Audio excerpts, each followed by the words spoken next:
নমস্কার, চলো গল্প করির একটা নতুন ভিডিওতে আপনাদের সবাইকে স্বাগত জানাই। আর একটু পরে বিকাল হয়ে যাবে, তাই বিকালেই মেয়ে জামাই আসবে দেখে ছেলে আমাকে বলল, মা চলো আজকে এগ চিকেন রোল বানাই।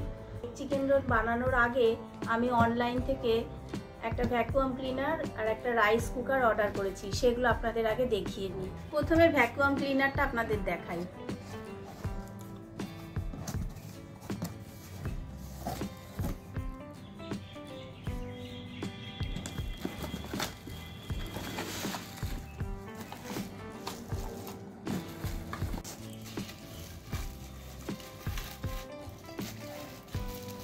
এটা মেন বডি, এখানে সুইচ আছে।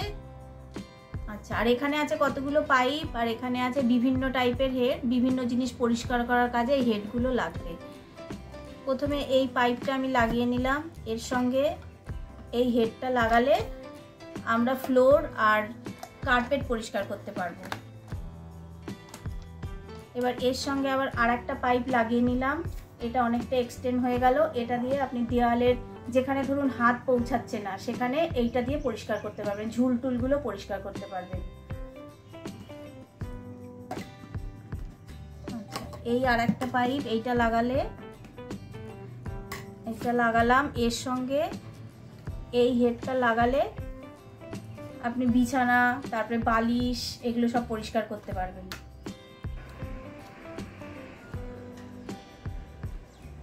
আর এটা দিয়ে যেখানে ধরুন আপনার হাত পৌঁছাবে না, অনেক সরু অনেক জায়গা আছে, সেটা আপনি এইটা দিয়ে পরিষ্কার করতে পারবেন। কম্পিউটারের কিবোর্ড, তারপরে আপনার স্পিকারে অনেক সময় জালি থাকে, সেগুলো আপনি এটা দিয়ে পরিষ্কার করতে পারবেন। সবশেষে এটাকে এইভাবে খুলতে হবে। এর মধ্যেই সমস্ত নোংরা লেগে থাকবে। এবার এটাকে আপনি ভালো করে ধুয়ে নেবেন, ধুয়ে শুকিয়ে তারপর আবার ইউজ করবেন। দেখবেন ভেজা অবস্থায় এটা ইউজ করবেন না, কারণ ভেজা অবস্থায় এটা ইউজ করলে এর মধ্যে জল লাগলে এটা নষ্ট হয়ে যাবে। এবার রাইস কুকারটা দেখাই।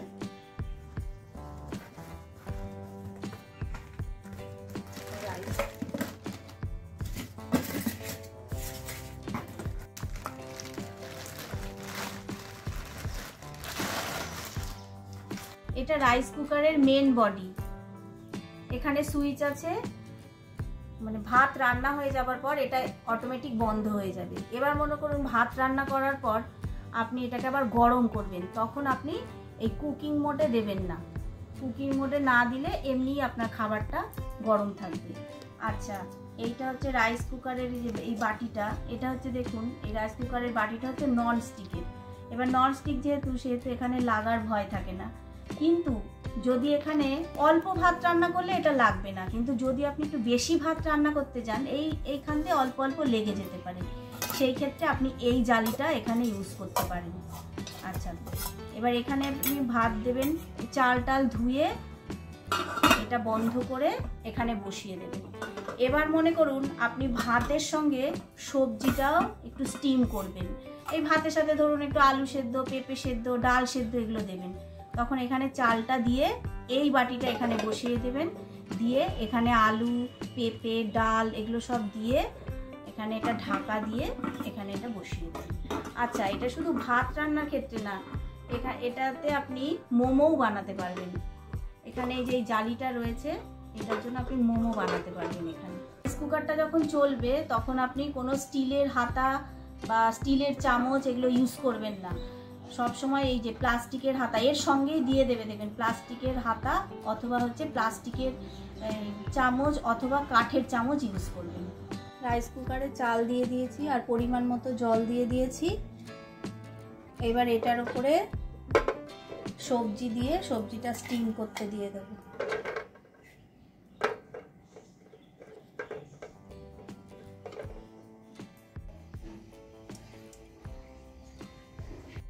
তাহলে এই দুটো জিনিস দেখানো হয়ে গেল। এবার চলুন তাহলে এগ চিকেন রোলটা বানাই। প্রথমে আমি চিকেনটা ছোট ছোট টুকরো করে কেটে ধুয়ে নিয়েছি। এবার ম্যারিনেট করব।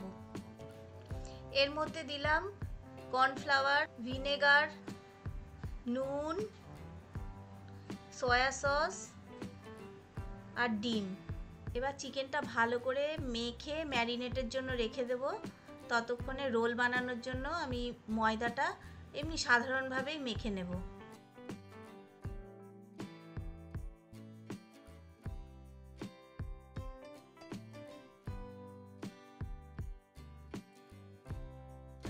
এবার কড়াইতে তেল দিয়ে চিকেনটা আস্তে আস্তে ভেজে নেব।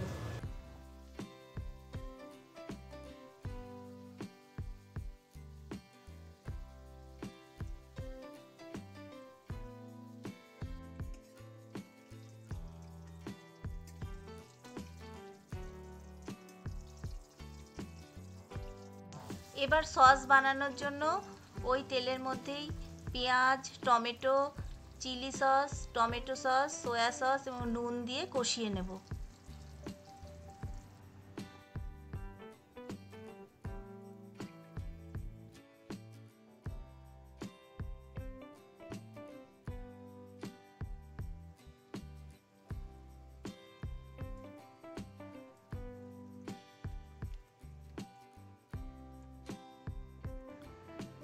এবার সসের মধ্যে ভাজা চিকেনটা দিয়ে ভালো করে নেড়েচেড়ে নামিয়ে নেব।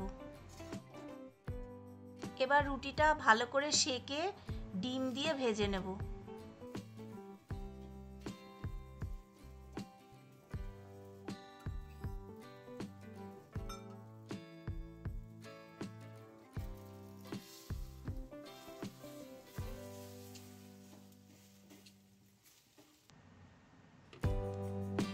এবার এই জিনিসগুলো দিয়ে রোলটা স্টাফিং করব। চিকেন, ডিম দিয়ে ভেজে রাখা রুটি, মেয়োনিজ আর কাসুন্দি দিয়ে একটা পেস্ট বানিয়েছি, টমেটো সস, শসা, লেবু,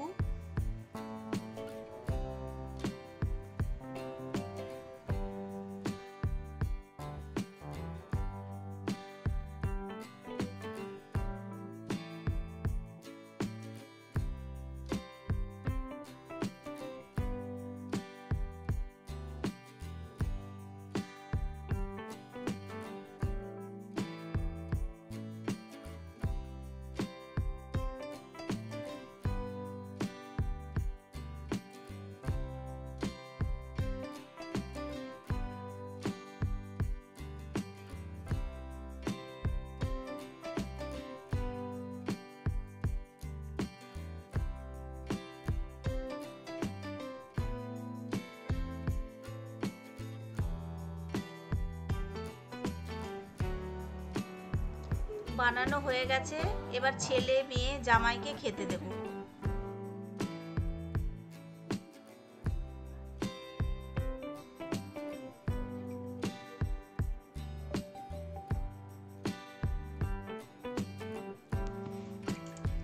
ভিডিওটা এখানেই শেষ করছি। দেখা হবে আবার পরের ভিডিওতে।